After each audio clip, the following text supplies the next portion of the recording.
洛阳急报，圣后所探，临淄王手下的兵马有异动，一队轻骑携重弩出了洛水，不知所踪。不对，一队轻骑携着重弩，不像是离开洛阳，更像伏杀。他们想去伏击截杀谁呢？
崔林，我倒要看看这次你还有没有命活着出来。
来了，是李逆，李逆来救人了。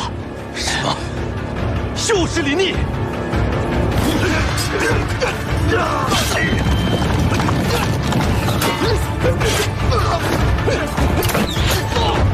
公子，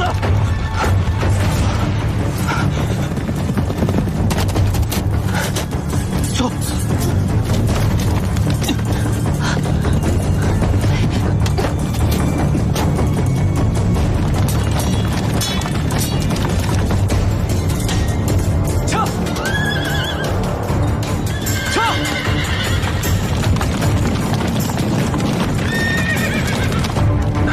眼睁睁地看着崔林和何氏逃掉，镇西军可不是好招惹的。李逆所遣又都是精兵强将，咱们虽然借了些兵马，但折损过多，咱们也不好交代呀。三郎，留得青山在，不怕没柴烧啊！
那个山谷地势险要，你知道对方藏了多少兵马？再说了，对方还带着重弩，你能全身而退，已经是上天对你最大的眷顾了。石七郎，君子不立于危墙之下。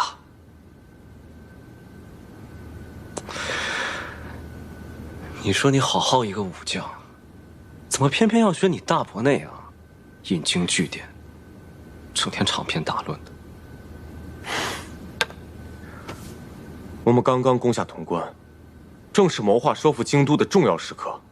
你要是出了一点点差池，你让我们怎么办呢？再说了，那个何氏，他是崔家军中的人，你为了救他这么拼命干嘛呀？谁说我是为了何氏才去救人？你不是为……我是为了救崔公子。你觉得我信吗？我觉得你信。行，你说什么都对。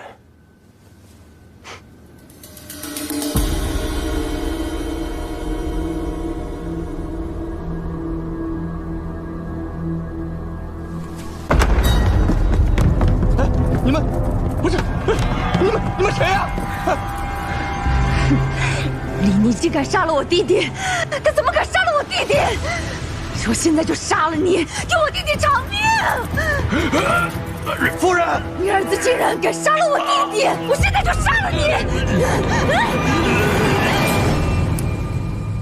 我们的人意及时拉住魏国夫人，太医也知道怎么说。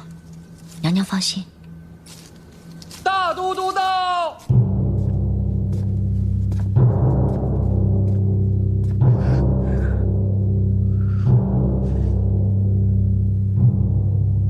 请大都督恕臣无能，梁王惊惧过甚，脉搏本已十分微弱，更兼适才又因夫人之怒窒息良久，这心胆之气已散，药石罔效，已经过世了。我要砍了他的脑袋，给他儿子送去，让他儿子也尝尝什么叫锥心之痛。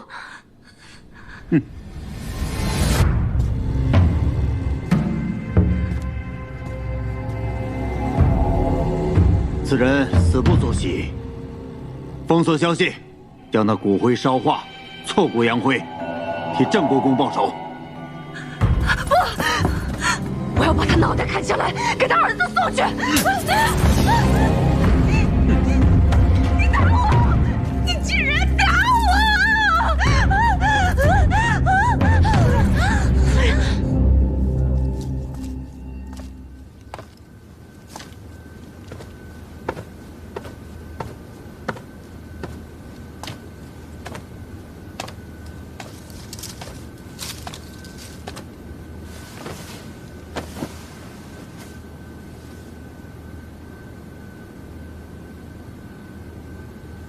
怎么了？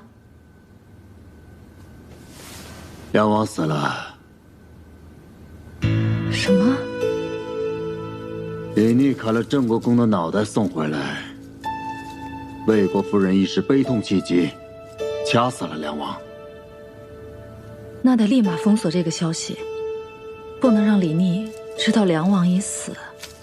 我只知道魏国夫人糊涂愚蠢，没想到她竟然坏了我的大事。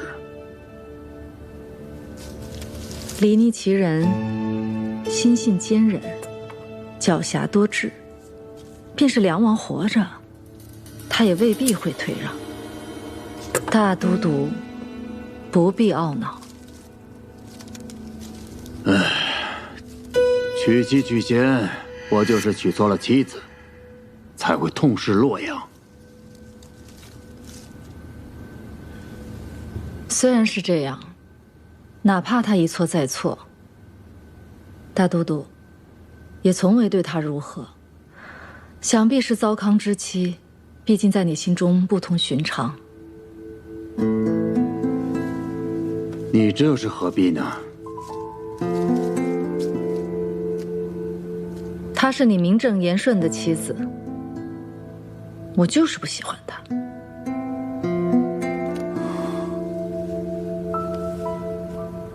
你明知道在我心里，我的妻子只有你。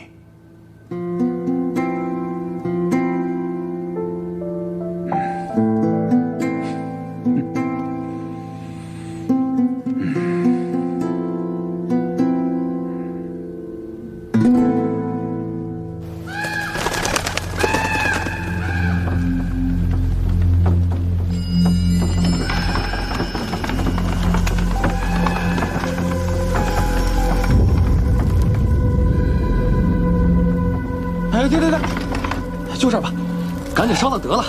上头可吩咐了啊，要挫骨扬灰。是。怎么这么瘆得慌？是啊。二位大人，这棺木落葬之时啊，阴气重得很。这几日宫里几个人犯了错，被拉了出来，都是被活活打死的。所以乡老传言，有恶鬼作祟。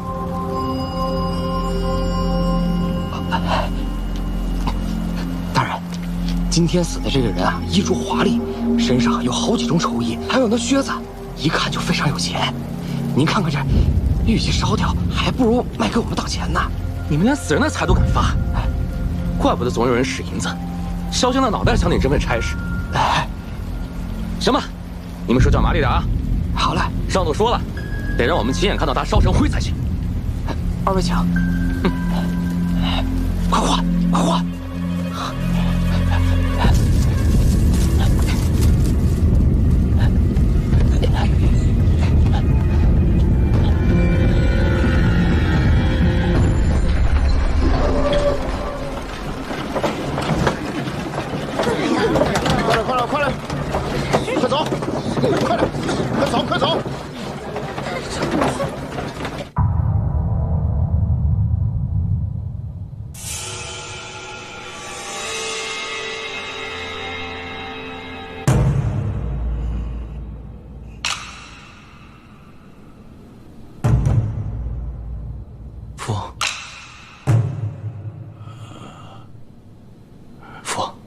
身子好些了吗？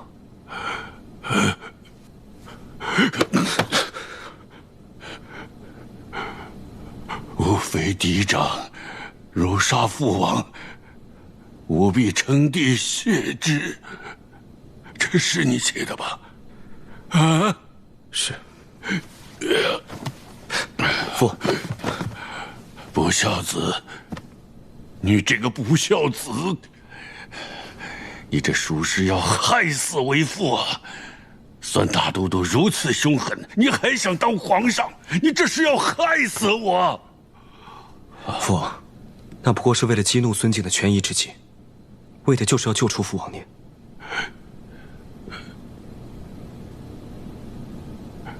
救出我？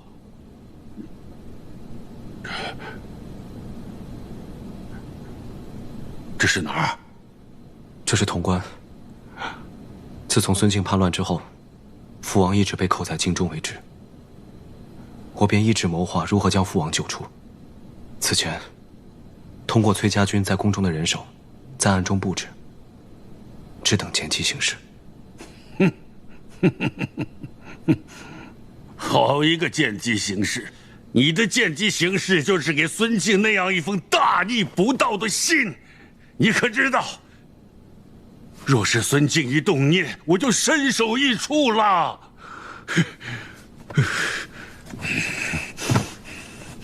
父王，我知道您看到信之后，定会勃然大怒。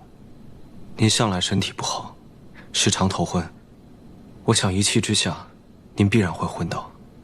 我命人用假死的药物，让父王假死骗过孙敬。等到入殓时，再李代桃僵，将父王救出。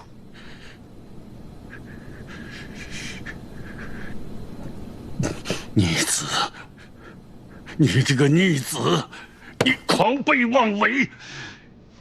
你这就是拿亲生父亲的命在做赌注，知道吗？儿子不敢。你还有什么不敢的？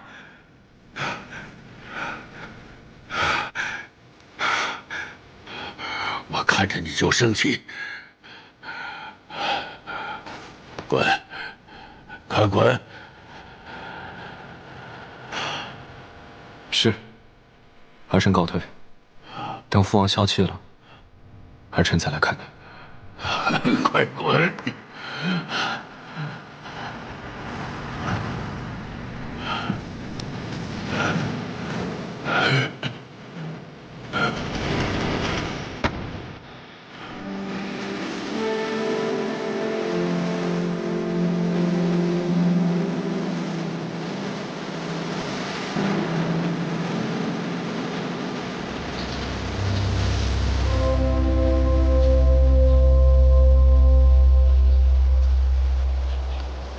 见过将军。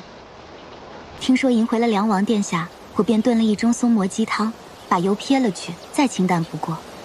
想着梁王殿下历经艰险，身心俱疲，用一些清淡养神的饮食，也可修培元气。皇孙不知道，我们小姐亲自守着小炉子，炖了好几个时辰呢。秋翠，多嘴。顾小姐费心了。将军这是哪里的话？将军是要办大事的人，忙于军务。婉娘身无一技之长，又是柔弱女流，在军中添了不少麻烦。既然迎回了梁王殿下，请将军允许婉娘来照顾梁王殿下的衣食吧。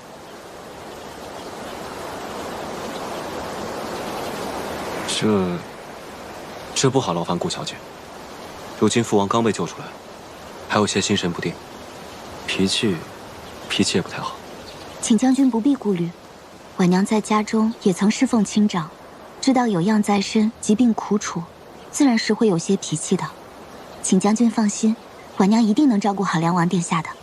是啊，我们小姐可细心了，当时我们主公生病，都是她施及的。还请将军让婉娘略尽绵薄之力。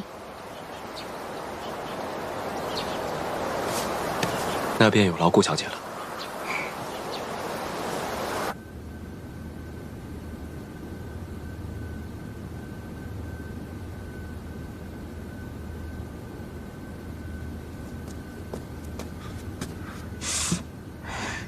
桃子姑娘，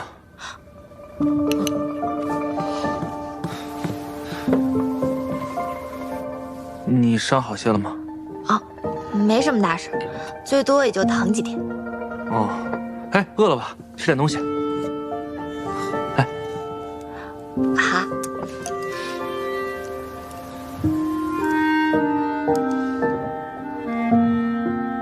怎么了？面不好吃吗？汤面哪有猪耳朵好吃吗？你傻乐什么？没什么，没什么。面快凉了，你快吃吧。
你干嘛鬼鬼祟祟的，想偷亲我？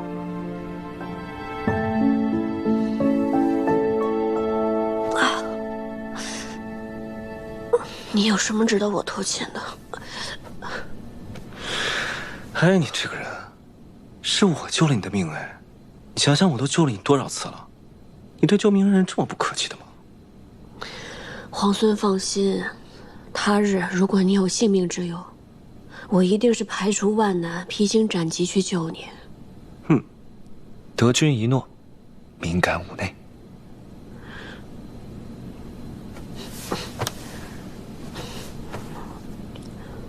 你是怎么知道有人要伏击我们的？我得知洛阳派出了一队轻骑兵，这队轻骑手持重弩，明显是要伏击截杀。我思来想去，忽然想到你们崔家军那个崔离，他曾经找裴元商量过，要伏击崔公子。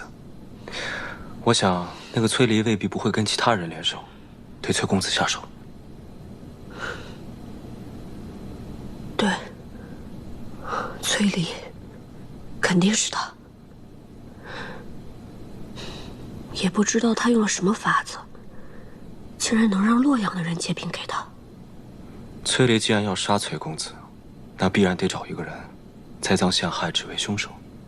我近在潼关，又是镇西军主帅，不就是最好的人选？想必他也是用了这个法子，去说服我的兄长们结兵。你的兄长，他们竟会如此行事？他们糊涂愚蠢，自然容易被人利用。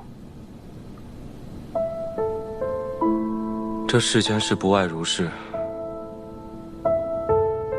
崔离不也就是你们家公子的堂兄吗？不也一样兄弟戏强？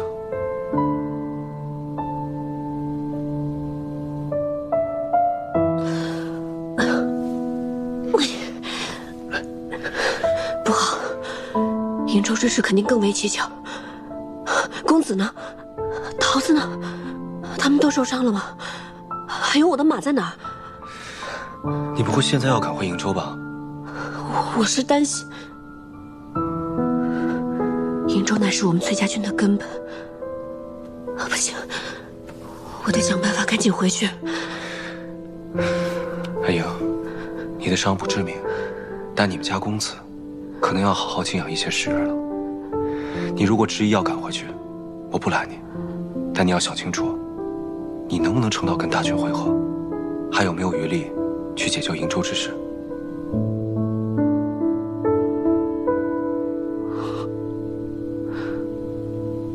别着急，事已至此，不如我们想想，还有没有别的办法？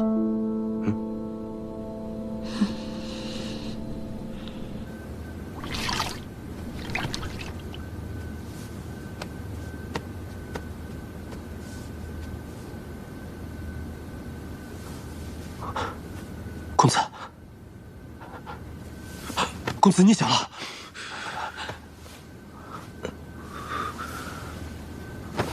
阿莹呢？公子放心，小婉没事，只是受了些轻伤，不碍事的。那就好。阿醒呢？阿醒呢？公子，阿醒去了。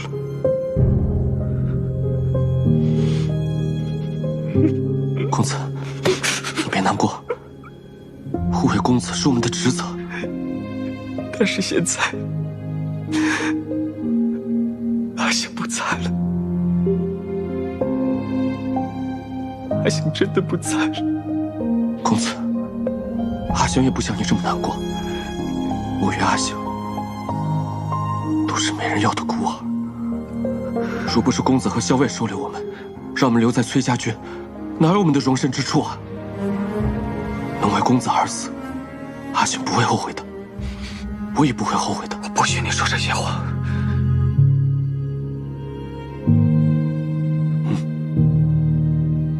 这是在什么地方？潼关，镇西军的军营，是李皇所。是他带我们回来的。李逆，公子，你先好好休养吧。刚才桃子给公子号过脉，镇西军里的医士也给公子看过了，都说公子伤势不轻，得好好静养。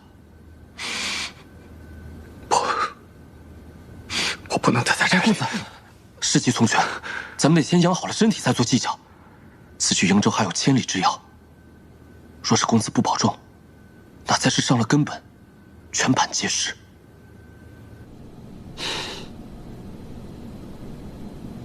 还有一事，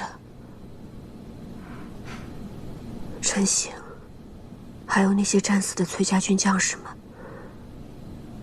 劳烦皇孙派人助我为他们收敛安葬。你放心吧，在你昏迷的时候，我已经派人收敛了战死的崔家军将士。我知道陈醒是你们公子的贴身亲卫，我命人给他立了碑。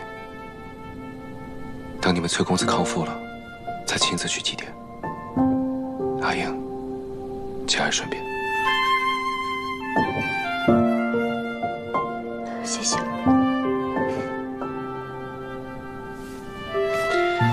好了，既然醒了，就该吃药了。桃子千叮万嘱，让我千万盯着你吃药，免得伤口化脓。好苦啊！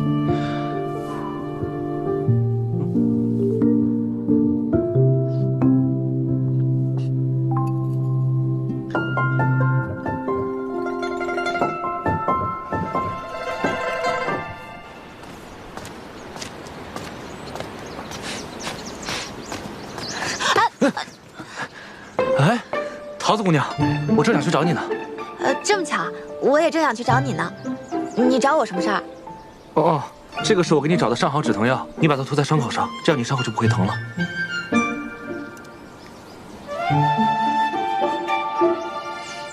傻子，你忘了我自己就会配药啊？我当然没忘，只是我怕你如果万一没有呢？你上次不是说你伤口还要疼好几天吗？好，那我收下了，谢谢你啊。哦，你找我做什么？哦，我找你啊，是想让你帮我一个忙。你要我帮你什么忙？你尽管说，我一定帮。你们那儿有没有糖霜啊？若是有蜜糖的话，那就更好了。糖霜啊？我们这行军打仗的，厨房里怎么可能会有糖霜呢？蜜糖就更别说了。哎，你要糖霜做什么？我们家校尉从小吃了药以后啊，就不肯吃饭。这时候如果有糖霜的话，吃完药以后给他一盏糖水，他才能吃得下饭去。可是这附近也没有集市，无处去买啊。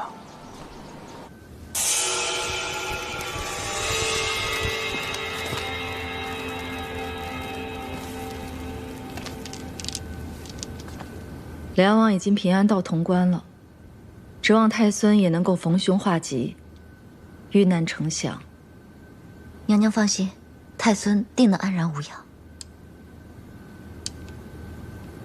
离逆已经自取潼关，想必孙敬已经心中自乱了。你看，他今日已经下令征粮，让城中的百姓每家都囤足够3月所食的粮食。看来孙敬已经做好了被围城的准备了。那17皇孙会率军围城吗？西长京城池坚固，守易攻难，离逆8成不会强攻。真希望。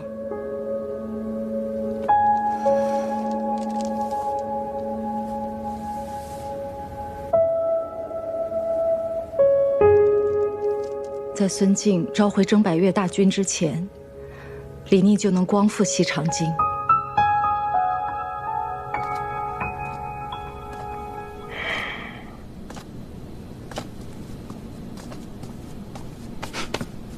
哎，你做什么去了？连午饭都没用。我刚去山上转了转。石七郎，你现在是镇西军的主帅，你做任何事情都不能再任意妄为了。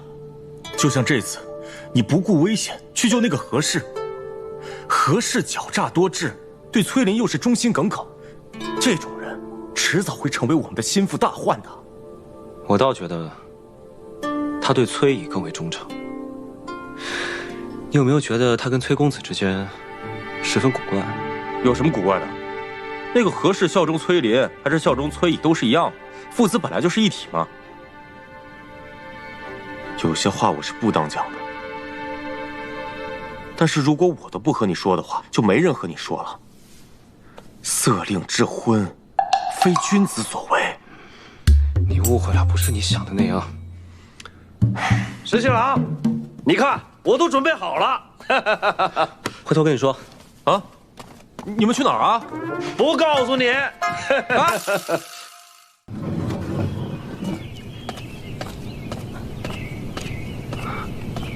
公子。哎呀，慢点。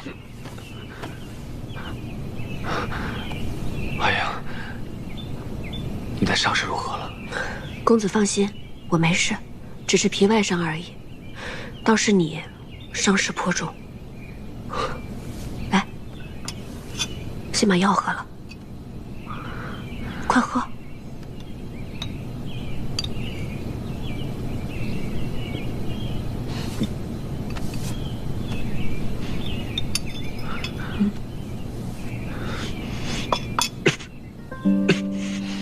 哎呀，我的伤没关系，我们速速会合大军，回到瀛州去，好不好？不行，公子的伤势我已经问过桃子还有那些医士了，他们都说务必要好好休养一段时间。哎呀，便是养伤，也不能在此处养伤啊。你看，这是镇西军所在，李逆又扣留了你我怕他早有谋算。现在瀛州的情况十分危急，你知道的，镇西军自取洛阳，便已手握大败山河。他又对我们崔家军有隙，我怕他。镇西军不会如此行事的。你是觉得镇西军不会如此，还是觉得李密不会如此？孙敬未除，镇西军又是秦王之师，无论如何，镇西军也不会对我们崔家军如此行事啊。孙敬已危如累卵了，东都已失，潼关已破，他的10万大军又在南征百越。李密若剑指西长京，孙敬他除了固守别无他法，他现在唯有进军而已。李密若攻下西长京，到那时候，便是要取你我之首级，去胁迫父亲，胁迫崔家军。公子多虑了。莫说西长京现在是固若金汤，即便是有一天李密攻下了西长京，他也不会对我们崔家军如何的。你这是被李密下了迷魂汤。你难道要是崔家军的安危、父亲的安危不顾，如此一意孤行，要去轻信一个口齿轻浮的小人吗？公子，我是就事论事。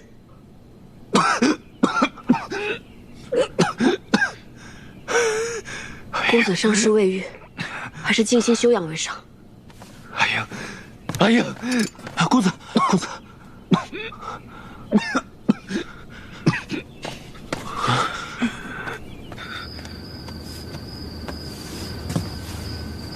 小伟，虽然这秘制的伤药极佳，但你这伤口还是得留意，千万要忌口，不然你会留疤的。好了，知道了。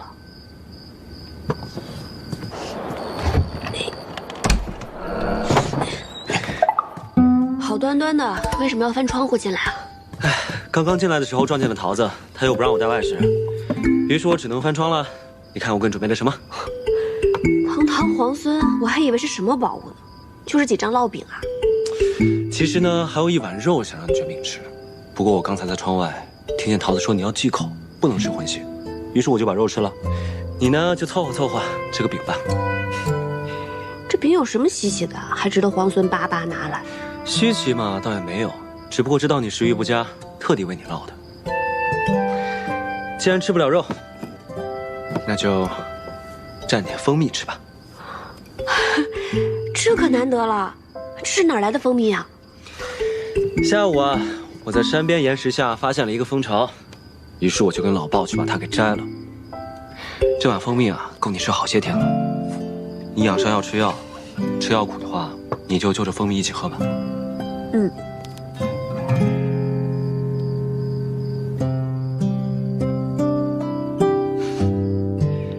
对了，我有件事情想问你。什么事啊？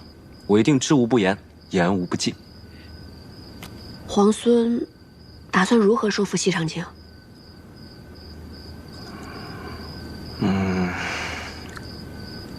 如果我告诉你，我一筹莫展，你信不信啊？我信啊，换作是我也会一筹莫展。西长京乃国朝京都，太祖征10万民夫，修筑16年，固若金汤。孙敬，当世名将，曾经3城高济，他守城的本事，可比咱们攻城厉害多了。何况攻城本来就比守城要难得多。而且，孙敬这个人冷酷凶残，几乎无懈可击。你说，我能不一筹莫展吗？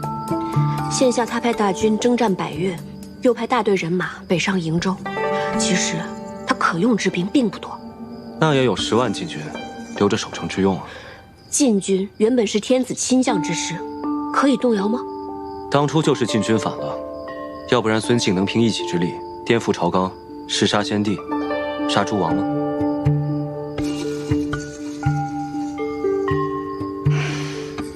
困而为之呢？困而为之，困而为之，此乃下下之计。眼下孙敬又在屯粮，以作围城之备。西长京这种城池，哪怕围上个1年半载，也不见得一定能够破城。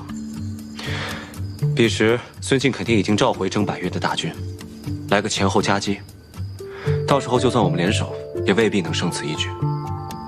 如果我有一个计策可以破城，那皇孙愿不愿意答应我一件事呢？你愿意留下与我共破西长京？你是想围魏救赵，以解瀛州之困是吧？如果能破西长京，或是逼得孙敬把围困在瀛州的兵马调回，那瀛州之围自解。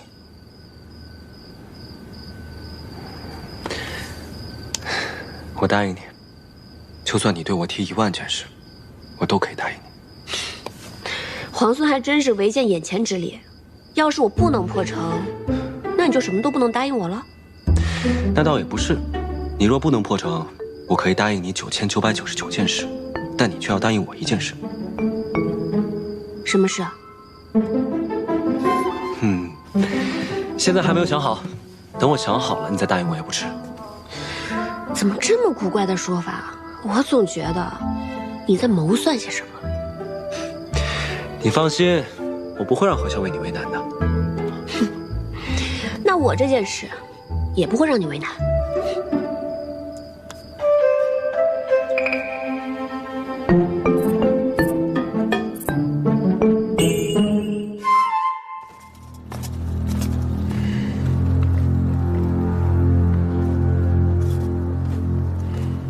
三郎，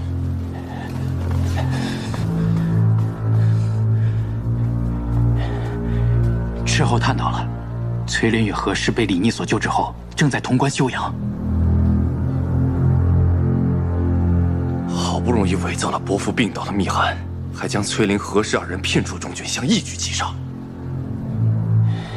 谁知道冒出来个李逆，现在二人归宿于潼关，我们是一点办法也没有。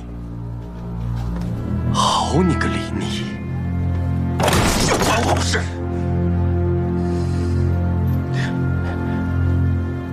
三郎别急，崔林与何氏的兵马所剩无几，崔家大军也被阻在途中，他们必不可能一直留在潼关。只要我们耐心等待，总能寻得机会再下手。传我命令，就在潼关附近扎营。还有，让斥候严密地探查崔林还有何氏的下落。一旦二人离开潼关，便是他们的殒命之时。是。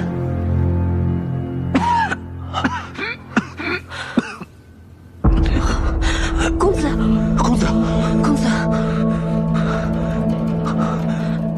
你倒不如哪怕他把我杀了。你听我说，如果能和镇西军一起携手破城，那瀛州之围立时便解啊！镇西军不可轻心，况且西长京，一旦有人知晓你的身份，那是何等凶险的事！公子，孙敬他素为当世奸雄，但他孤傲自大，他绝想不到我和李逆敢独自潜入西长京的。他也不可，万一……如果西长京事起，那瀛州之围必解；如果这是一局真龙，那这一步棋才是棋眼。你什么都别说了，我不会让你去的。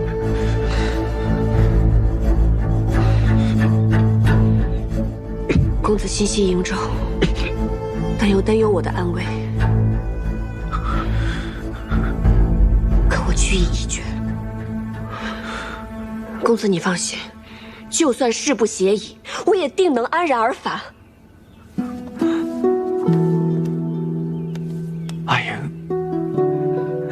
我出言恳求，你能不能不要走？公子，阿英，我实在是担忧你。你若是失陷在西长京，你要我怎么进富顺？你若是真的失陷在西长京，我万死莫赎。公子，我意已决。阿寿，照顾好公子。阿英，公子，你不如拿把刀，现在就把我给杀了，让我眼不见为净。倒也不至于。好好好，你刚才是告诉我，你打算和何氏一起乔装打扮，潜入西长京，谋取夺城之事。对啊，对呀，你还和我对呀。行，我现在就去找绳子，把我自己给绑了。我也不用父亲来问我，我自己向那老人家负荆请罪去。我现在就去。不对，我应该把你给绑起来，接送回镇西军的后营去。到了父亲那里，你就算是要翻天，也不关我的事了。裴大将军的后营距此千里之遥，只要你不说，他就不会知道。着什么急啊？石七郎，你自己好好想想，你现在是镇西军的主帅，你和何氏2个人赤手空拳就要去闯西长京，要是被孙敬的人发现了呢，那就是狼入虎口，你有去无回的。谁说只有我跟他2个人？我还打算带上老鲍，还有长耳。谁说我们赤手空拳？我们必然会携带兵刃啊！你别给我讲这些，反正我不准训去。你若不放心，便同我们一起。我更不能去了。对，你不能去。潼关这里需要你守着，你就在这待着，等我好消息。哎，行。潜入西长京之后，你有何谋划？作何打算？没有谋划，见机行事。什么？骗你的！你放心，肯定有谋划。就算出了事，我也会找机会脱身。但是潼关这里需要你，在这儿守着，其他你放心。你知不知道，如果你失陷在西长京的话，我是根本没有办法救你的。到时候他们肯定会拿你威胁整个镇西军的。那是自然。你放心，万一我真的被孙敬抓到了，我都替你想好了。就说你早有不臣之心，若是杀了我，你裴某必称帝以谢之。我保证，孙敬一定会气死。孙敬没被你气死，我已经被你气死了。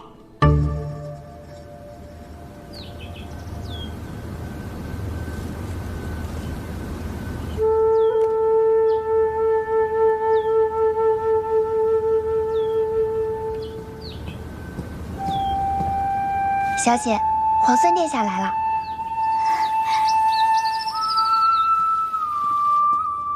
见过皇孙。顾小姐客气了。秀翠，快倒茶。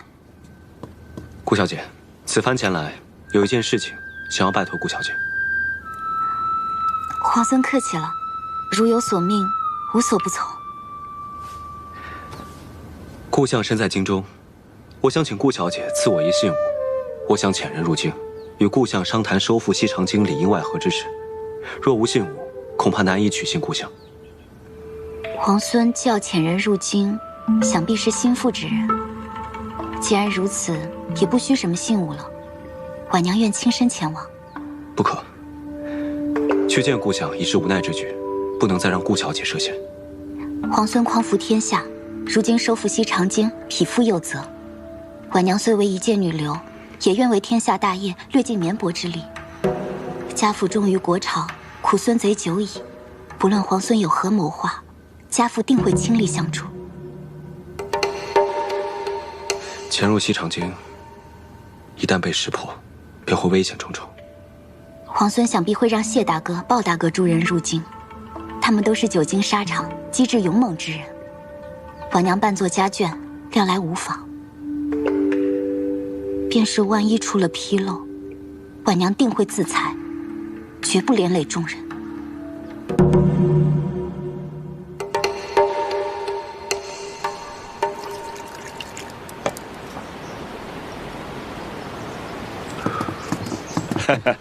这酒我尝过，酒香四溢，真不错。这酒是泸州的，为何要千里迢迢运到西长京啊？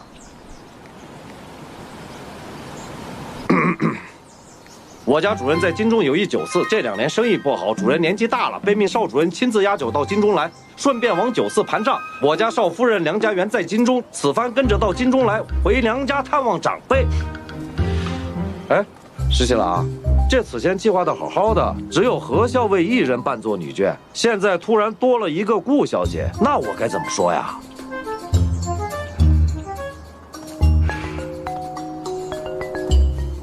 只能说是我妹妹了。那顾小姐要去的事儿，你跟何校尉说了吗？说了。那顾小姐要扮作你妹妹的事儿，你也跟何校尉说了？说了。那何校尉没说点别的？他倒是说扮作他妹妹也可以，只不过我觉得扮成谁的妹妹不都一样吗？还真不一样。你呀，赶紧让顾小姐扮作何校尉的妹妹吧。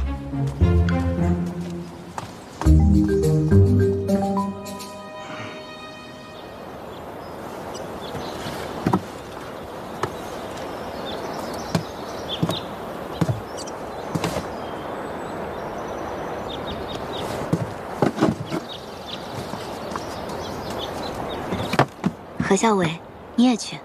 是的，皇孙说顾小姐是主动请缨，令人敬佩啊。这是应为之事，何校尉过誉了。你我扮作姐妹，路上不用多虑，见机行事便可。准备出发了。皇孙也同我们一起坐车吗？不用了，我骑马，劳烦二位坐车了。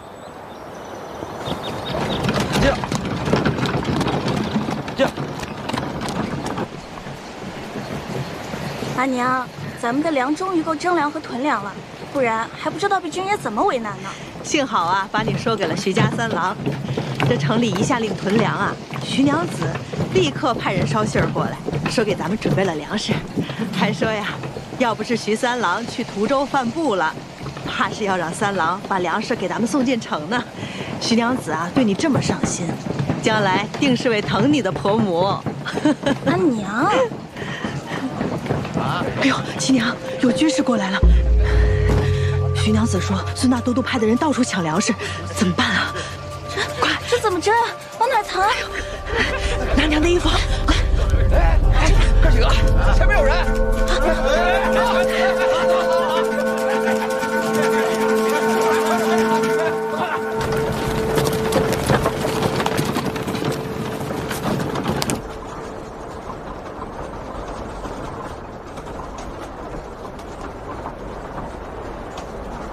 顾小姐想问什么就问吧。你袖中剑上淬了毒吗？有毒，但也有解药。婉娘只是好奇，何校尉身为女郎，在军中自然有诸多不便，可是英气勃勃、从容洒脱，是如何做到的？一个人本身是什么样子，遮掩是遮掩不住的。我本来就是这般样子，不加掩饰，自然也就洒脱了。世上诸般有所求，自然也会为之所困。顾小姐是个聪明人，肯定也是明白的。谢何校尉指点。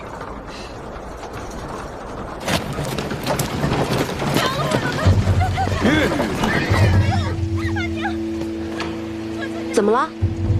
前方李雪，有人在喊救命！求求你们了，阿娘，阿娘，阿娘，你醒一醒，阿娘！臭娘们儿，为了几袋破粮食，你敢咬我？今天不把你剁成几块喂狼，难解我心头之恨！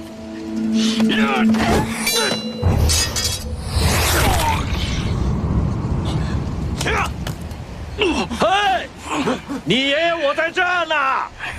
吃爷一掌！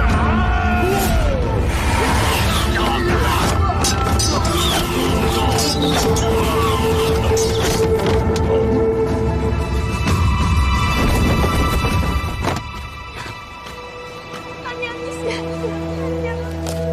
阿娘，阿娘！原来是孙敬的手下，怪不得这么凶残。不是抢劫就是杀人，哼！阿娘，阿娘，你醒醒！阿娘，阿娘，阿娘，你醒了！阿娘，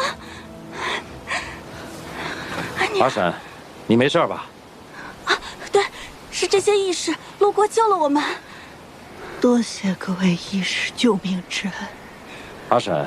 不用客气，我们也是路过，路见不平拔刀相助。那些人也太坏了，不光抢你们东西，还滥杀无辜。那些可都是军士啊，恐怕会有麻烦。各位义士，快快离开，到时候就说说是我老夫人发疯，才打伤了军师。阿娘，没事的，那些坏人都死了，义士们把他们都埋了，还在上面铺了草。阿婶，没事的，你们就放心吧。为了救老夫人和小女，打伤了军师。倘若是被外人知晓，可是要被官差抓去凌迟的呀。阿婶，你放心，你不说，我们不说，不会有人知道的。阿婶，天色已晚，快带小娘子回家吧。啊！几位义士，请收老夫人一半。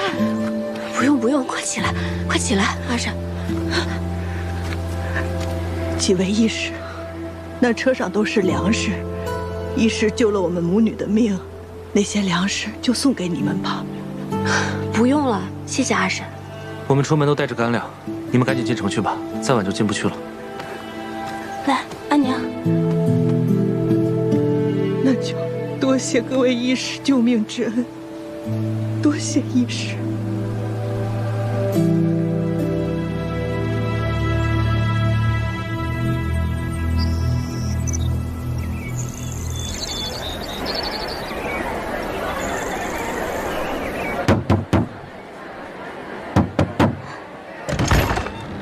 六小姐，你怎么回来了？一言难尽，快去通报父亲。六小姐，相爷如今身子不爽，此事不敢惊扰。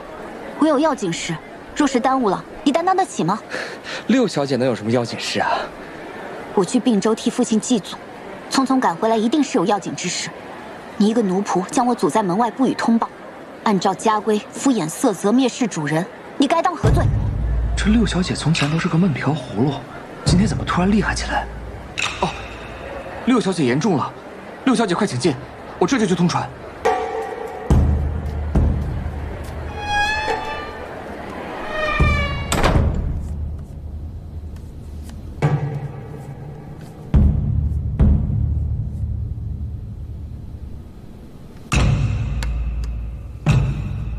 你是说，17皇孙遣了得力之人，希望能见我一面？女儿近日皆在镇西军，亲眼所见，17皇孙为人疏朗大方，能征善战，镇西军上下尽皆钦佩。如今皇孙克下潼关，半壁江山在握，民心所向，西长京也是囊中之物。孙敬虽一时骁勇，也只是坐困愁城而已。婉娘啊，你从前在为父面前，可从未如此这般说话，也从未说过这么多的话呀。从前您是国朝的太平相国，那时做您的女儿，和如今自然是不一样的。哦，有什么不一样啊？你说说看。做太平相国的女儿，只要遵从父母，孝敬亲长，爱护手足，平时针指赏花玩月，听取吟诗即可。哦，那如今呢？父亲您为孙敬下在大牢，仍旧不屈，京中士族多以您为典范，连皇孙提起您，也是满满的敬佩之意。这时做您的女儿，要懂得识时局，懂天下大事，为父亲做到知无不言，言无不尽。如果父亲觉得我这一个小女儿还略可堪用，那婉娘便心满意足了。婉娘啊，从前为父倒是看错你了啊！父亲忧于国事，对家事关注甚少，否则以父亲一双慧眼，又怎么谈得上看错呢？那你倒说说看，这17皇孙派人来见我，所谓何事啊？婉娘向父亲赔罪，方才婉娘诓骗了父亲。其实17皇孙不是遣人来了，而是他自己来了，想跟父亲面谈。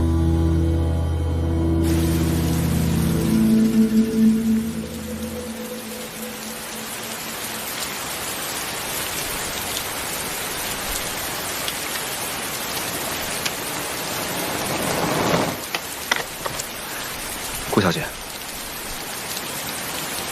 见过皇孙。顾小姐客气了，约我到此，可是故相答应相见？是，婉娘回家后向父亲说明了，皇孙已经进城，父亲十分欣喜，只想立刻亲身来见皇孙。可是父亲出狱后，孙敬一直派人严密监视。父亲虽偶能出府，可也时时有眼线跟随，府中更不知道安插有多少眼线。婉娘今日假作出城进香，特意相邀皇孙，还请皇孙想想法子，怎么能让父亲摆脱眼线，与皇孙见上一见。顾小姐请放心，这是自然。我回去好好琢磨一个法子，必然不会令孙敬的眼线起疑。多谢皇孙。顾小姐客气了，应该是我多谢顾小姐。皇孙进城以来，可还安然无虞？我等皆是久经沙场，这京中虽然危机四伏，但不算险恶。那婉娘就放心了。婉娘还有一事相求。请说。婉娘今日是假作来进香的，听说青云观神树灵验，折一枝回去浸泡沐浴，便可去除百病。若不折一枝回去，只怕府里眼线生疑。可否烦请皇孙陪我去折一枝呢？那是自然。多谢皇孙。都说心诚则灵，折神树树枝之前，一定要虔诚许愿，愿心上所念之人平安健康。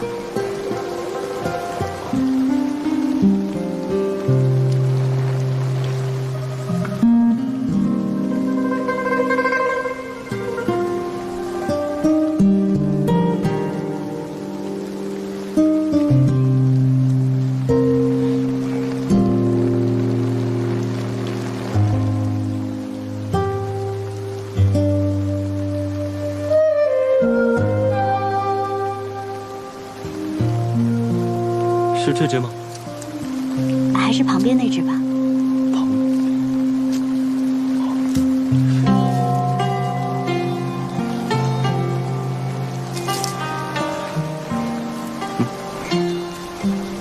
今日就多谢，真是多谢郎君了。无妨，顾小姐，以后叫我17郎就行。好，17郎。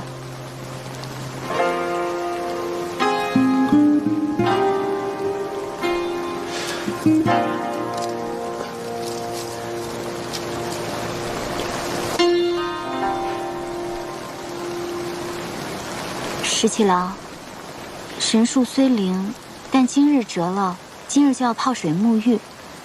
你若是想拿回去送给梁王殿下，恐怕有点来不及呢。我想送的人就在这城里。都说这城外青云观的神树很灵，我一看，原来就是平婆树，枝叶确实可以镇痛祛毒。啊，我已经吩咐了店家，给你准备了一大桶热水，待会儿用它浸泡沐浴，对你的剑伤有好处。你去城外了？顾婉娘约我在青云观相见，说顾相现在可以出府，但不能出城，而且府里府外遍布眼线，他现在每出门都会被人尾随，所以我们要相见的话，就一定要想好办法。我倒是想到了一个好办法。这么快就有好法子了？那不得很快想出一个法子，好报你这折枝之恩啊！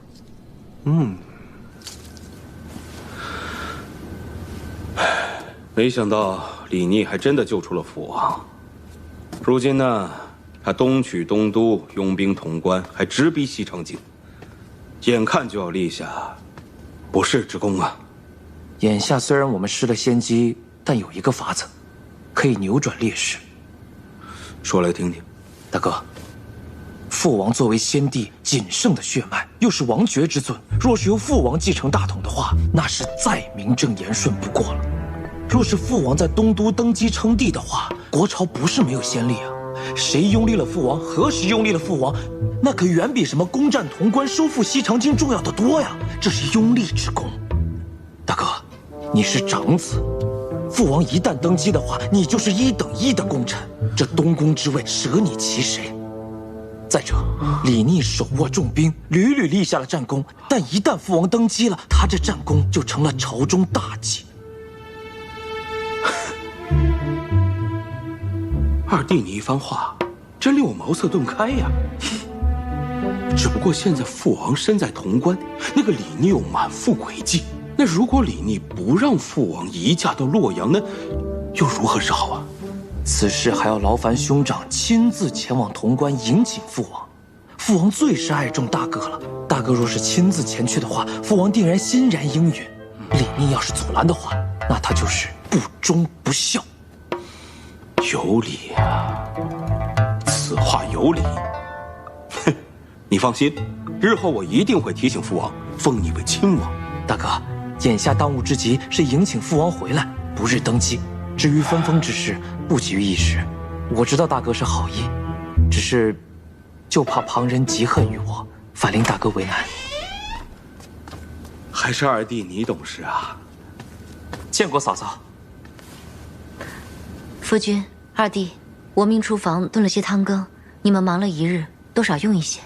谢过嫂嫂，天色已晚，就不打扰哥哥嫂嫂了。啊，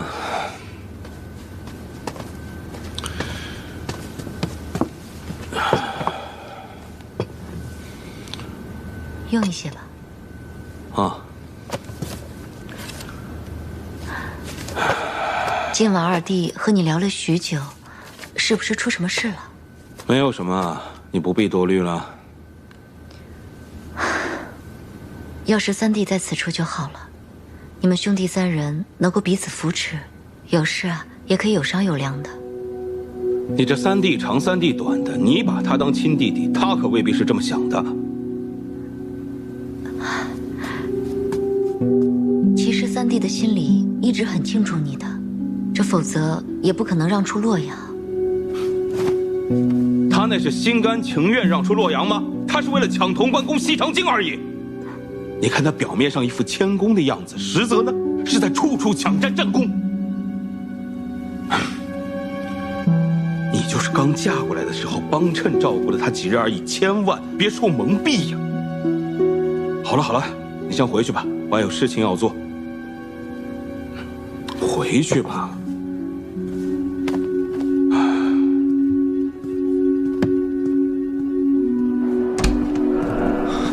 石七郎，潼关传信来，出事了。怎么了？林子王他亲自带了车驾，从潼关接走了梁王殿下。小裴将军也没有办法，只好派人送了信来。我这位兄长，真是时时刻刻都想要表现出他那份小心。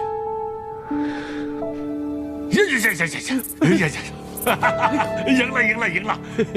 威猛大将军。哎，林子武说了，这区就是100年一见呐！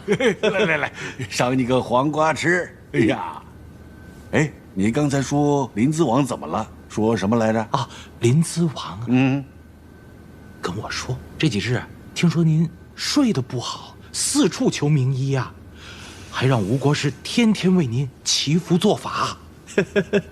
哎呀，俊儿这孩子，真是有心了。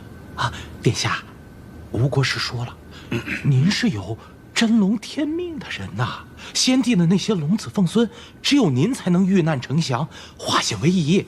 只要您一登基啊，孙敬那个逆贼立时就会大败。为了天下百姓啊，殿下您得登基呀。哎呀，没错，为了天下的百姓。我确实应该这么做，应该这么做。哎，你为什么带我来这里啊？这里呢是酱园，小时候受了委屈，后被父王打了，就会偷偷从府里面跑到这儿，然后藏到这树上。站在这树上的时候，看着天高云白鸟叫。每到夏天，蝉还会在这里脱壳而出。留下一个空空的知了壳，我便捡了那知了壳，拿墨涂画好，结果就跟真的蝉一样。那我猜你肯定是拿这个假知了去吓唬人了。是啊，李军呢，最怕这些虫子了。有一次，他把墨打翻到书上，却污蔑我，害得我被父王揍了一顿。我气不过，我就把那个空的禅壳放到他的书桌上，结果呢，把他吓得嗷嗷大叫。好了，这下他又去告状了，我又被父王揍了一顿。在我们瀛州也有一片小小的山坡，在树林后面。春天的时候，山坡上开满了野花。小时候，我经常牵着马躺在山坡上，看着天上的云慢慢地飘过。要是小时候能认识你就好了。那可不一定，也许小时候你还会觉得我讨厌呢。刚认识我的时候，你还不是恨我恨得牙痒痒。那时候你多坏啊！一脚把我踹到井里，害得我泡了很久的凉水。那你还把我踹到河里了呢。那我要不要现在给你打2下出出气啊？你把脸凑过来。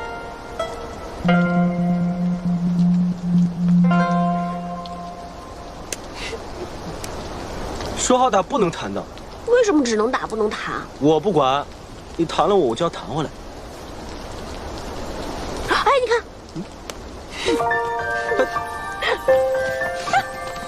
让你弹。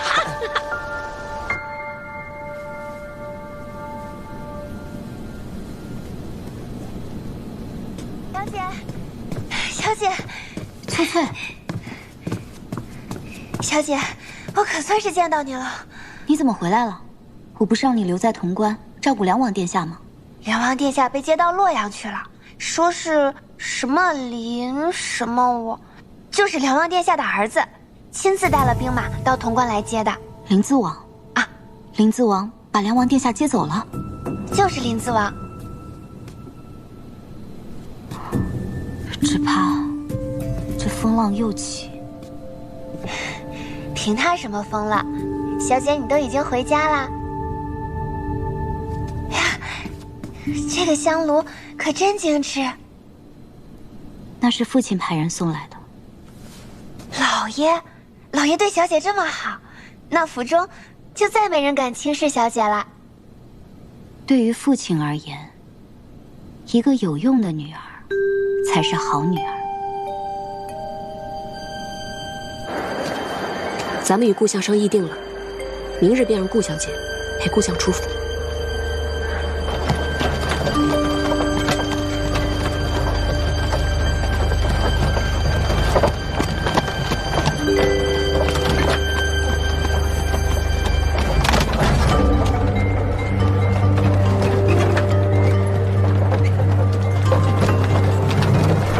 让顾相只装作去绸缎庄量体裁衣。本店有各种绫罗绸缎供您挑选，里边请。柱子，哎，招呼客人。我来帮你量尺寸。父亲不喜外人触碰，还是我来替父亲量体吧。好，两位，良医请来这边。顾相进了内厢，屏风之后遮蔽众人视线，开始量体。我崔家军在京中有一旧时屈四郎，最善口技，让他扮作顾相和顾婉娘之声。这店中可有什么直中花样的料子？你看看，也替你母亲挑上1、2样。父亲，我觉得这样就还不错，但这宝相花纹似乎太老气了些。父亲，这件你看看，这件可以做夹袍。甚好，甚好。那我们就选这一样吧。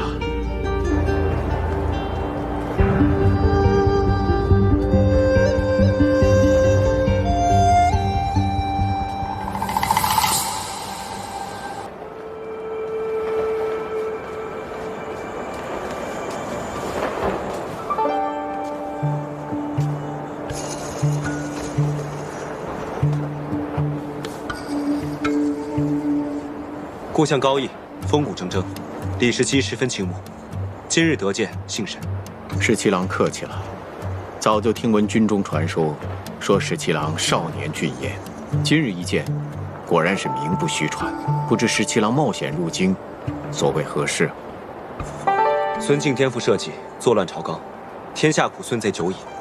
今日请见顾相，就是希望顾相能够联络京中忠于国朝的旧臣士族，与我镇西军里应外合，收复西长京。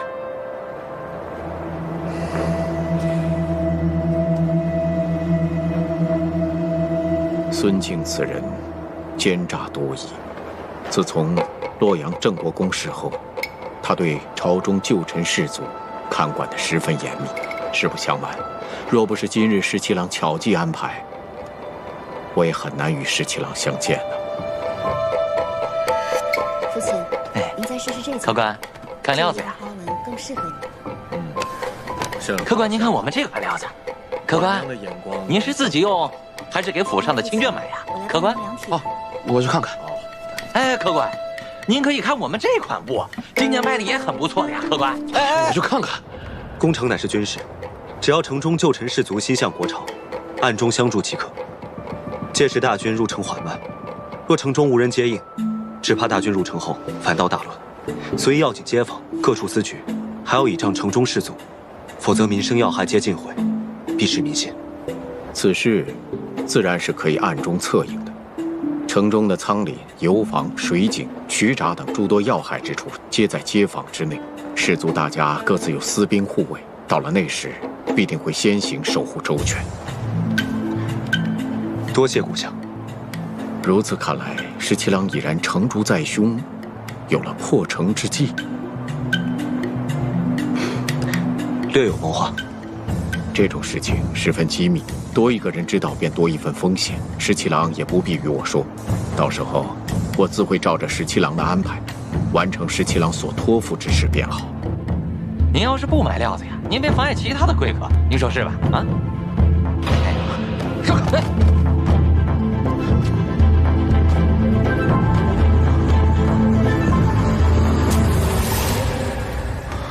哪来的仙人？这件倒还合身啊。父亲，干什么呢你？对不住，对不住，二位客官，一时不察，让这泼皮无赖闯了进来。走，走，走。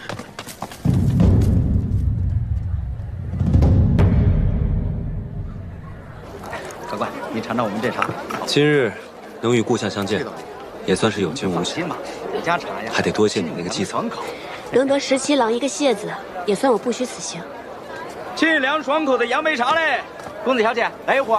还记得我们那日在茅屋下与下饮茶做饭吗？当然记得了。若这一次能够收复西长京，诛杀孙敬，到那时候，我们就一起吃马乐游园。只怕到了那个时候，皇孙殿下政务繁忙，有别的要事，早都忘了跟我还有乐游园之约了。不可能，再忙再累，我都不会忘记你，更不会忘记与你的乐游园之约。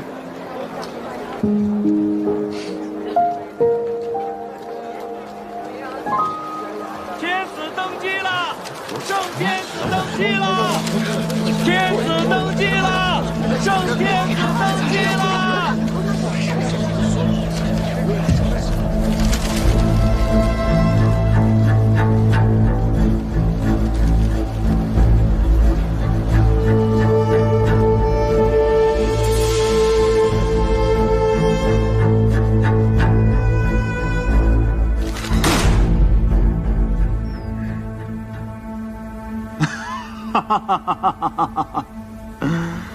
哎呀，这新闻写得不错呀，尤其是骂我那段儿，孙贼不死，苍生何辜啊！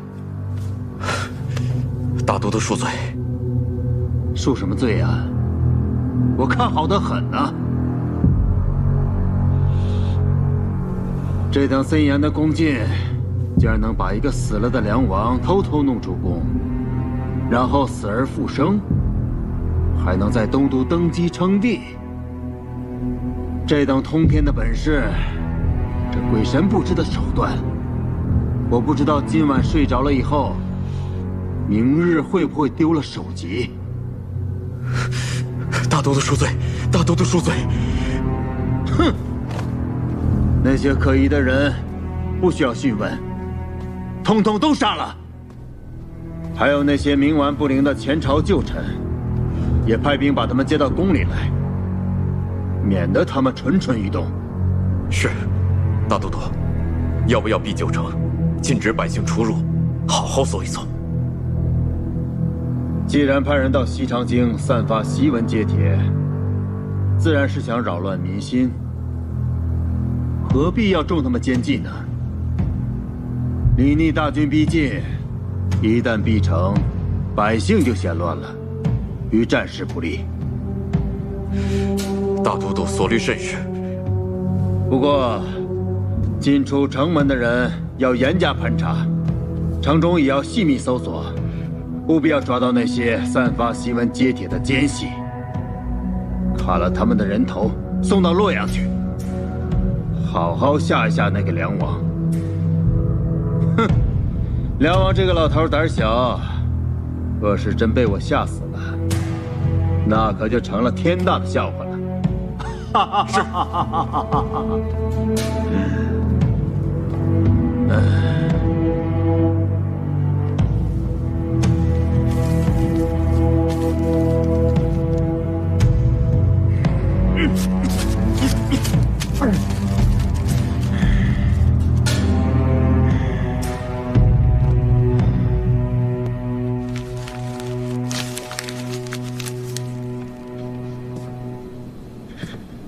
愚不可及，真是愚不可及。此时临淄王和会稽王拥立梁王登基，确实不是时候。我本以为他们好心迎回父王，是想给他压压惊，无非是邀功之举，但我没想到，他们竟在此时拥立父王在洛阳登基，还昭告天下，真是愚蠢。石七郎，情况不妙，孙敬的兵马正在到处搜捕散发檄文揭帖的人。还有，我刚刚回来的时候，听见里长派人跟店铺掌柜说，所有住店的客人都要仔细查验看河，就算有店铺作保也不行。看来这个地方咱们住不了多久了。虽然我们伪造的看河跟真的没有分别，但是西长津的街坊管得甚严，只要用心核查，还是能看出来咱们的看河有异。大事不妙！我打探到消息，晋军的兵把顾府给围了，我也不敢跟得太紧。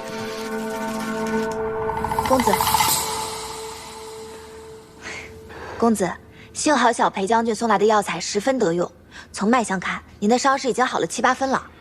等校尉回来，咱们就可以动身，和大军会合了。公子，什么事？洛阳城有消息传来，临淄王李俊与会稽王李来，在东都拥立梁王登基了。什么？两个丑货！他们确实心急了些。桃子，出发前我特意叮嘱过校尉，让他务必一路上都要留下记号。你快快入京，告诉他要即刻出城。我只怕孙敬知道后会震怒。如果闭城大锁，我担心校尉会有危险。是，我即刻动身。阿叔，你赶紧去联络我们的大军，告诉他们要即刻拔营往南。如果校尉不能出城，我会拼尽所有也要救出他。是。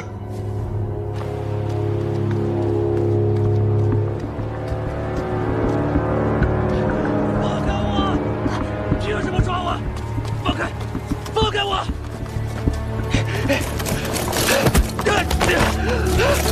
放开我！凭什么抓我？凭什么抓我？放开！我是好人啊！凭什么抓我呀？没想到你这两位兄长如此没有耐心，成事不足，败事有余。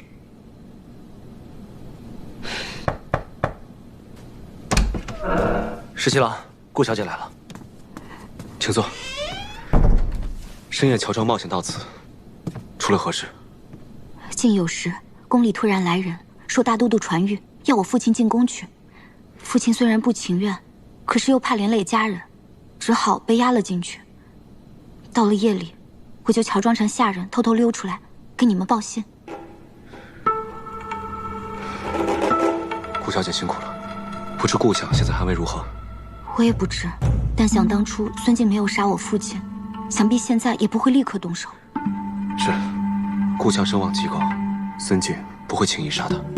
顾小姐，你也别太担心。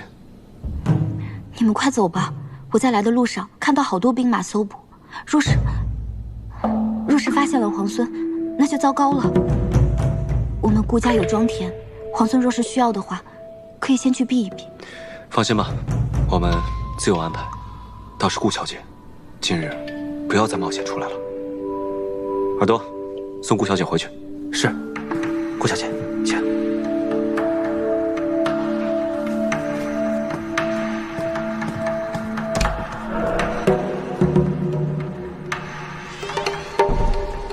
给我搜，挨家挨户都不能放过。拿着我看看。还有你，拿着，都是你的。怎么样？你没的。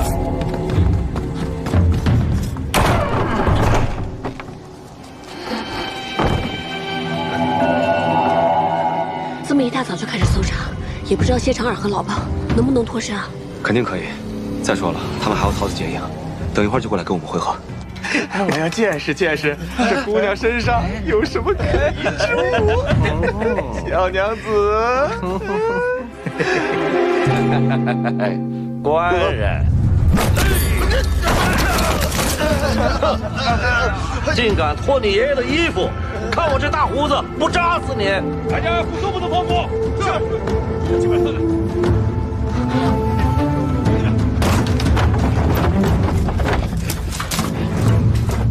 进来看看。今天让你们瞧瞧爷我的厉害！包哥，闪开！闪开！活该！活该你们！二位，快，让你们看看，快点快！你们去那边，是，上楼看看，是，走。安国，原来是安国。安国，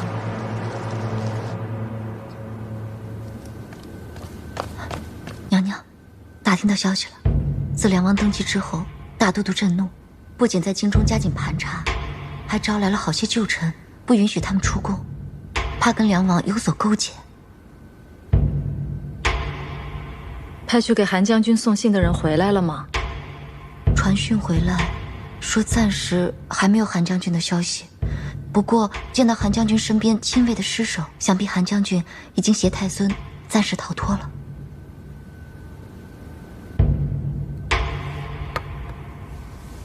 没有音讯也是好事。咱们找不着他们，旁人自然也找不着他们。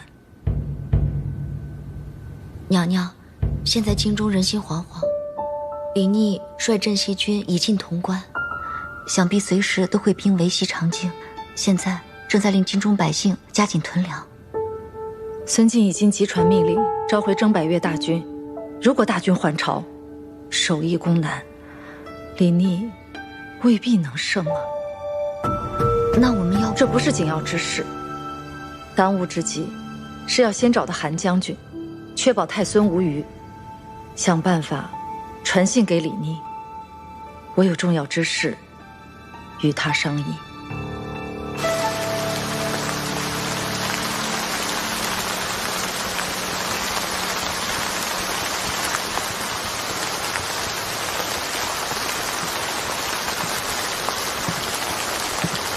今日若不是韩将军舍身救我，我又死了一回。殿下不必如此，这是臣之本分。孙敬的暗卫铁骑追杀得这么紧，可能是秦王兵马大胜，孙贼最后的垂死挣扎，丧心病狂而已。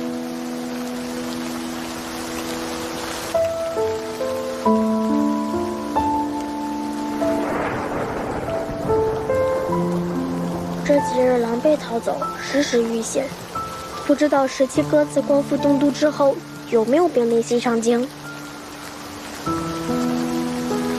等咱们摆脱了后面那支追杀的铁骑，就能知道外边的消息了。几位恩公，刚才我借着买果子去街上打探了一番，每家铺子连同驿馆客栈都在搜寻有没有异乡人，哪怕是有官府的录引，也要被细细盘查。几位恩公，先在老夫人这儿安心的住上几日，倘若有邻里知道了，老夫人自有一番说辞遮掩。若我们继续在杨阿婶这待着，只怕最终会连累他们。还是等天黑了，我们悄悄翻墙溜出去吧。桃子传回信来，说盘查甚严，但幸好已经找到了校尉，目前落脚之处也暂且平安。只是城中正在逐街逐房、挨家挨户的让李正清查，只担忧时间一久，暴露行藏。不过校尉机智，想必能想到法子脱身出城的。城里的暗桩，是否能联络到宫里的人？还可以。那再等一等，等校尉出城。是。我们的大军准备得怎么样了？不日就到达潼关了。好，我会先去拜望裴元，说如今皇孙和校尉身陷险境，我们崔家大军可以前去支援，要先请小裴将军将我们的大军放入潼关。你去传信，告诉他们好好准备。是。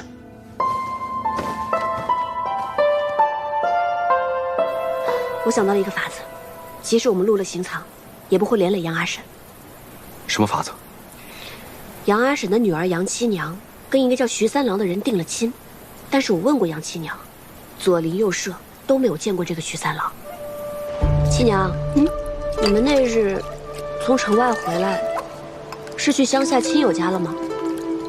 如果到时候我们有机会脱身的话，恐怕你们还是要再去亲友家避一避才行，免得左邻右舍会起疑。那日去的，倒也不是外出，是我未婚夫婿的家，他叫徐三郎，与我定了亲。不过不巧，他出门贩布去了，不然那日也不能让我和阿娘出城去取粮食，遇着凶险。原来如此，杨七娘告诉我，她阿娘早就已经给她准备好了嫁衣嫁妆，就等着徐三郎来迎娶。我跟杨七娘年纪相仿，身段也差不多，等到时候你扮成徐三郎上门迎亲，我就穿上喜服，盖上喜帕。到那时，大家只会认为我是杨七娘。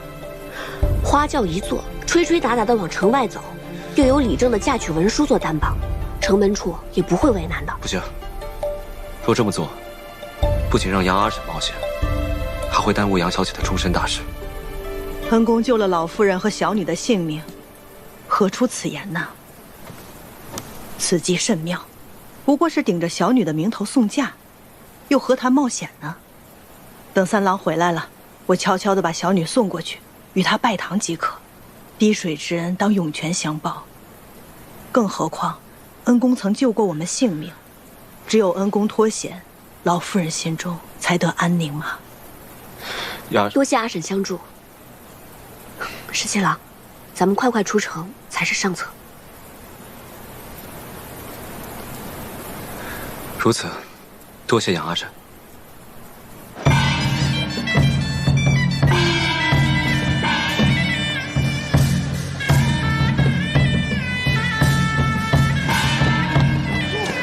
停停！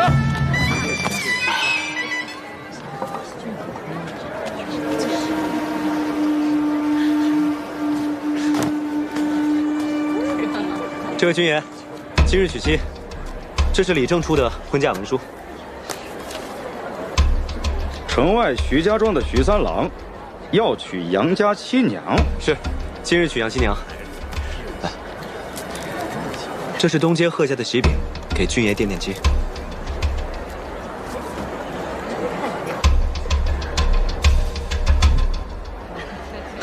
都说贺家的饼好吃，那我就不耽误你们粮食了。走吧，谢谢军爷。走。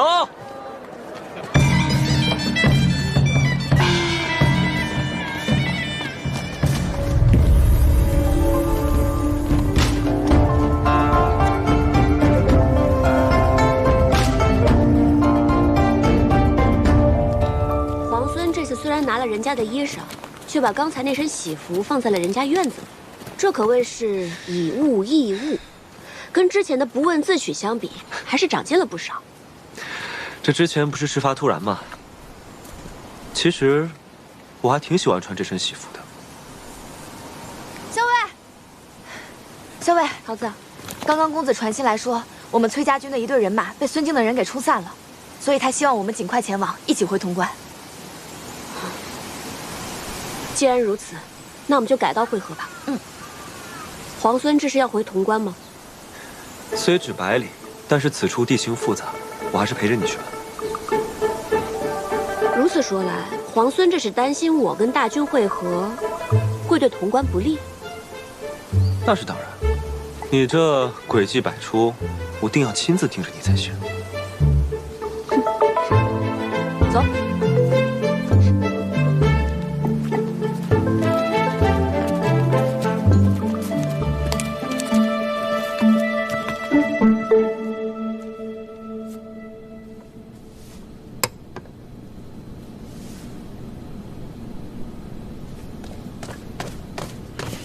公子，桃子传回讯来，校尉已经出城了。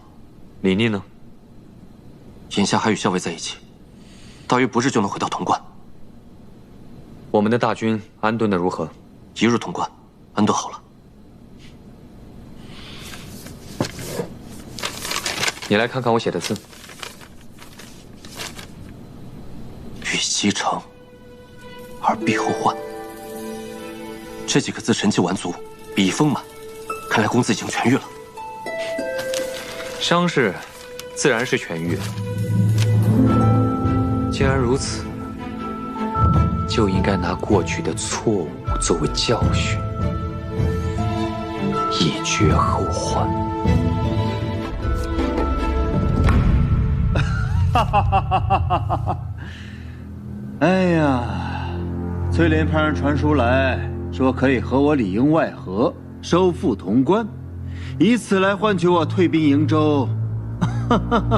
崔林乃是崔乙的独子，崔乙自出瀛州，明显志向远大，意在天下。如今崔林出师不利，在潼关养伤，传这书信来，倒是有几分情理。当年所谓国朝三杰，与我并称的除了裴宪，就只有崔乙了。崔乙那老儿自从死了老婆之后，成天像发了疯一样打仗。如今眼下这局面，他自然也不会放过这个机会。但是，就算他意在天下，也要看他有没有这个本事。崔家瀛州被围，他的这个儿子崔林不就坐不住了吗？哼！大都督，这崔林虽然言之凿凿，但他明明与镇西军颇多来往，大都督还需防着，此中有诈。这小子想在我面前玩什么花样，还嫩着呢。给崔林回个信儿，告诉他，派人跟他里应外合可以，但是必须等到潼关落到我手中之后，我才会撤回派往扬州的大军。是。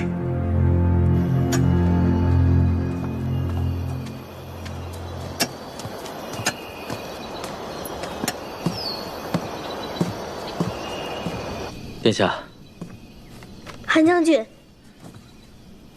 此处可还住得惯吗？华阳镇甚是清静，只是这里距离西长江不远，咱们住在这里真不会有危险吗？恐怕没有人能想到，我们会选择距离西长京这么近的镇子落脚。所谓灯下黑，不过如此。何况孙敬近日为镇西军所困，正是焦头烂额之际，咱们且可安心住一段时日。韩将军，殿下有话直说吧。梁王叔登基之后，孙敬还会一力追杀我们吗？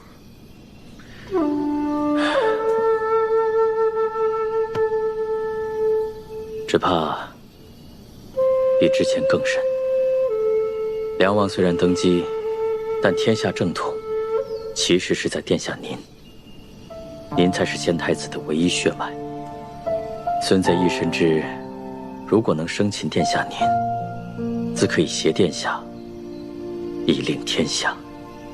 梁王叔，我不太记得他长什么样了。他之前也不常进宫来。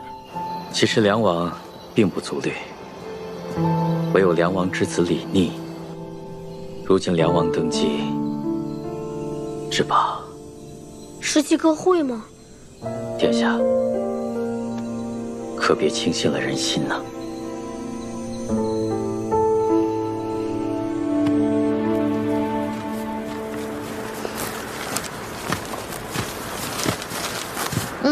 给。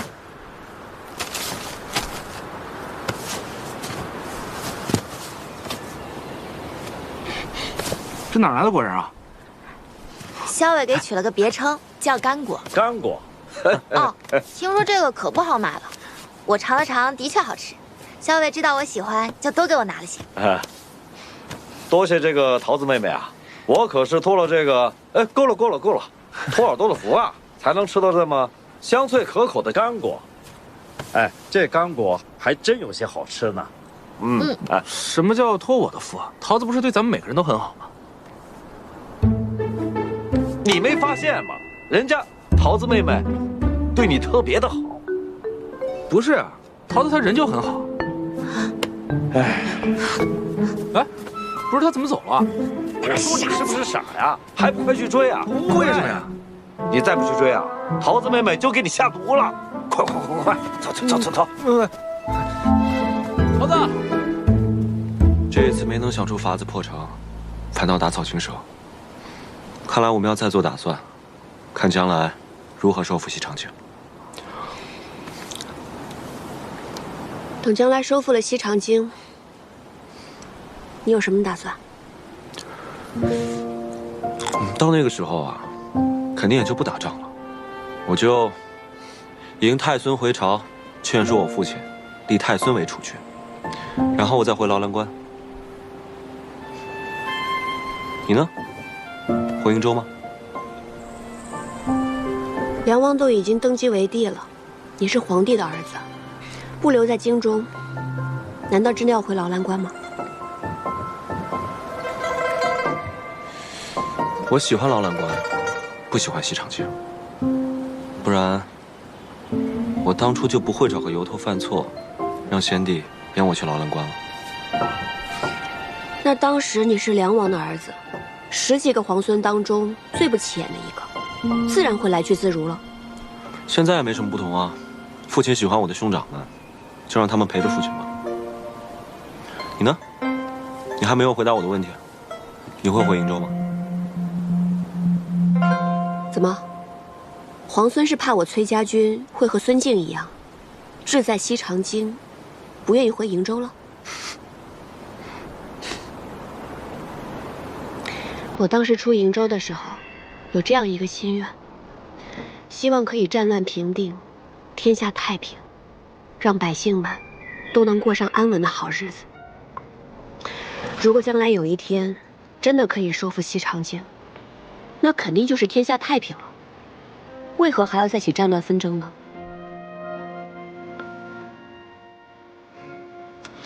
是，在下小人之心，希望校尉大人有大量，不要见怪。在天下太平后，你最想做什么？我呀，我还没有想好。天下之大，如此辽阔，劳兰关我没有去过，还有很多地方我都没有见过，所以我想多去见识一番。你想游历天下，那你会来劳兰关吗？终有一天，我会去劳兰关的，去看看你说过的大漠烽烟，还有那条劳兰河。好，一言为定。